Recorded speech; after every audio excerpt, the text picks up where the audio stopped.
14 years ago, I'm a broke university student looking for a job in Auckland, New Zealand. I mentioned it already, didn't I? Yeah. So in the newspaper, there's part-time work advertised, and it's for Subway, Eat Fresh. I was a massive fan of those $5 subs. They were like a lifesaver. So I applied, went into the Subway, and I had that whiff of that overly priced fresh bread as I walked in. And I met the franchise owner. His name was Adrian. He was Pakia, or Caucasian. He took me back to the kitchen, sat me down on a stool and not in his office, and he asked me the typical interview questions like, why do you want the job? Do you know how to make a sandwich? I was thinking, how hard could it be to make a sandwich? But then he asked me, where are you from? And before I can answer the question, he goes, China. Like it was a bingo game to guess my race.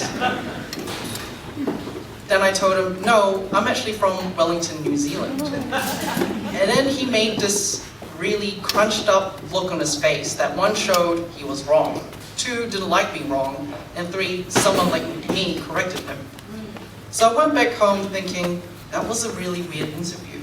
And then I recalled, as I walked past everyone in that Subway, they were either Chinese or Indian, and there were no Caucasians in sight. 2 days after that, I get a call from Adrian saying, you got the job. I'm like, sweet, I don't need to live off instant noodles anymore. I can actually eat on the job, eating Subway. Awesome.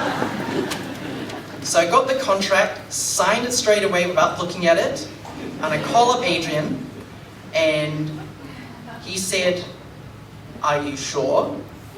And I thought, that's a really odd thing to say. But I replied back like a sheep. I was like, yeah, I'm sure. And the next week, I was rostered on for a Friday.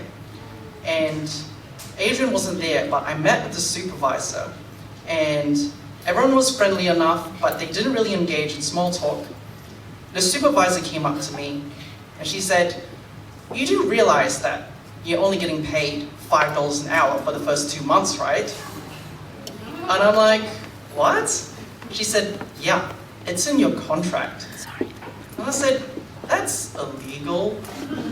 She said, well, it's in your contract. And that day commenced the longest day of my life of making sandwiches, because I am terrible at them. I cannot cut a sandwich in half.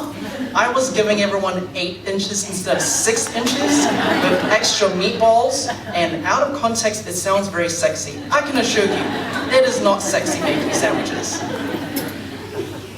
I went back home and I read the contract for the first time, as I should have, and there were 2 clauses that stood out. The first clause said, for the first 2 months, the employee only gets paid $5 an hour for training purposes. The second clause said, for the first 3 months, the employee has to pay back the employer $2,000 for training fees if they were to leave. Training fees. So I thought, okay, this doesn't seem right, but I was thinking, I actually tried to justify it, like, I really need this job, you know, maybe I was making all these terrible sandwiches that day, does it justify that $2,000? I was actually in that mindset. I went to my dad and he said, yeah, that doesn't look right.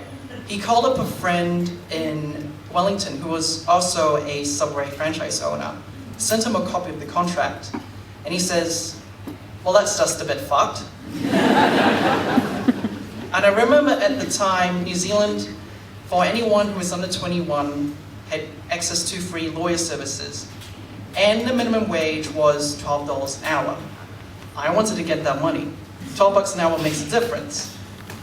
I call up the lawyer, and he says, okay, Min, you need to quit that job, you need to return all your property, and call the Department of Labor. I'm like, okay. So I call the Department of Labor, and the conversation goes something like this. Hi, my name is Min, I work at Subway, I'm getting paid $5 an hour. The receptionist on the other line goes, what the actual fuck? Hold the line, I need to talk to my manager. She puts me on hold for 10 minutes. She comes back and says, yeah, I'm gonna have to report this, send me all your details.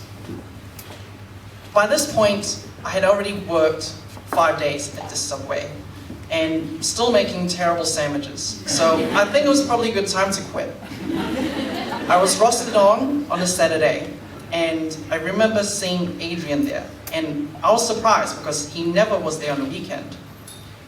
So I went up to Adrian and I said, hey Adrian, I'm sorry to tell you this, but I had to quit. He says, what the fuck do you mean you're quitting? I said, look, I'm sorry, I don't think this is for me. I didn't want to mention that I gave away a lot of vegetables and meat and all that, because that was not going to go down well. And then he said, do you want me to bash your fucking head in with a baseball bat, you fucking chink? At that point, the only thing I could say at that moment was, no. You can go tell it to the Department of Labor, and I ran out of there. Well, and then I also threw my uniform at his feet, then I ran out. I ran out of there so fast because I honestly thought he was going to hurt me. I went back home and told my dad what happened, and he said, well, too bad you didn't record it, but let's take it to the media. So here's a friend who works for the New Zealand Herald as an editor. We sent him a copy of the contract and told him what happened, and the editor said, well, that's beyond fucked up. 2 weeks after that, there is an article in the New Zealand Herald saying, Subway pays its workers $5 an hour, and I'm featured on it, and the fast food union is also involved. They give me a call of what happened and explain that this is not industry standard. I also get a letter from Adrian with a payslip at the minimum wage for the 5 days that I worked. 2 months after that, I drive past that Subway and it's no longer there. It's replaced by a Filipino restaurant called the Golden Ribbon, where they sell very delicious adobo. And I haven't had a whiff of that overly priced fresh bread ever since. Thank you for listening to my story.